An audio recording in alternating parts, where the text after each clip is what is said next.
Hello, I'm Richard Ridge for BroadwayWorld. Up next for Second Stage Theater is Tracy Letts' new play, Mary Page Marlowe. Under the direction of Lila Neugebauer, it begins performances on June 19th. And we drop by the rehearsal room to meet the company. Mary Page Marlowe is a story told in a non-linear fashion about a seemingly ordinary woman who lives most of her life in Ohio, in the Ohio Valley, and she is embodied at different ages by different actresses, 6 of us to be exact. It's a very surprising piece. One, that the main character is played by different people, and there's no guidelines to say now here, and you just have to figure it out while you're watching.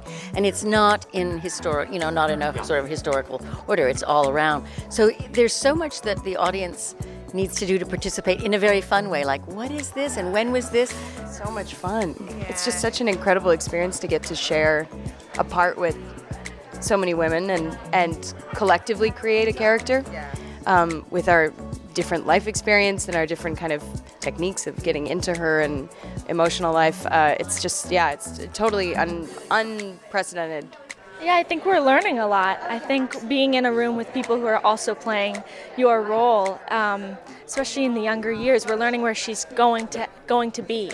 You can't play, what's happening in the future, but it's so informative to play somebody in this stage of their life, knowing what's going to happen. And I mean, I don't know when I'm going to get the opportunity to see a character's entire life. Normally you have to imagine that on your own, right? But we get the whole package here, and it's wonderful.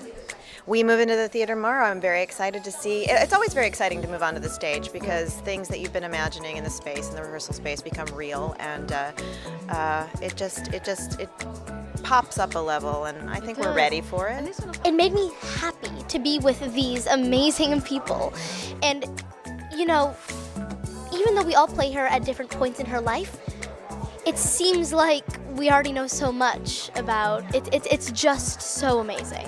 It's the first time I've been in this facility for Second Stage. I was back in the old days, and then also I've worked, this is the 3rd time with Tracy, and all he has to say is snap his fingers and I'll work for him a 4th time, 5th time, 8th time. He's a wonderful playwright to be able to work for.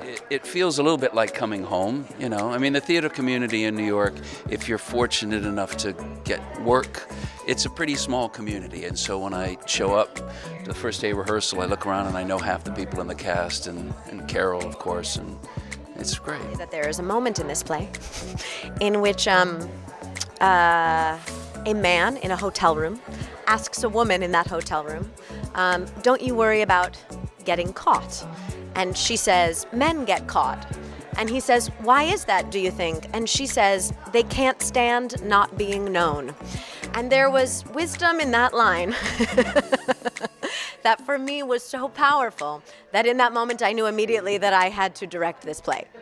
You're going to have people come to the theater for the very first time because they know you from your TV work and everything else and what you do. And it's going to change their life of entering this world of live theater, what that means to you.